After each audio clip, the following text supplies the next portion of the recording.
High বন্ধুরা, আমরা আজকে যাচ্ছি কোথায় বলো তো? স্টেশনে দাঁড়িয়ে আছি, সোদপুরে যাবো আমরা বড় বাজার।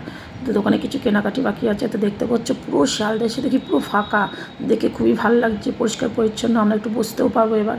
তো চলে আসলাম বড় বাজার ঈদের জন্য, পুরো বন্ধ মার্কেট। তো একটা মার্কেট পেয়েছি, দেখতে পাচ্ছ সব জিনিস হচ্ছে, ওখান থেকে জিনিসগুলো নিয়ে তো হোটেলে খাবার খেলাম। সোদপুরে এসে তখন 5টা বাজে, যে মেয়ে চিলি চিকেন ফ্রাইড রাইস, আমরা ভাত খেলাম। তো খেয়ে দিয়ে এসে খুবই ভালো লাগলো। এই যে মেয়ে শুধু দেখেই যাচ্ছে, তো এসে সবে বসলাম, কি গরম, এসে বসলাম। চলো এবার তোমাদেরকে দেখাই আমি কি এনেছি, এবার চলো। তো এই যে দেখো, এনেছি জলের বোতল, এনেছি দোকানের জন্য সব কাপ সেট এনেছি, তারপর টিফিন কারি, তারপরে হচ্ছে ছেলের বোতল আর এনেছি, ডিনার সেটে এনেছি দোকানের জন্য। তো ছেলের বোতল এনেছি, মেয়ের বোতল এনেছি, ঠান্ডা হয় জল। তো একটু বাইরে গেছে, তো মেয়ের জন্য যে ব্যাগ এনেছি কলেজের, এই যে আরেকটা ব্যাগ এমনি ঘোরার ব্যাগ একটা। তো কেমন হয়েছে অবশ্যই বলবে। তো গরমে সবাই ভালো থাকবে, টাটা।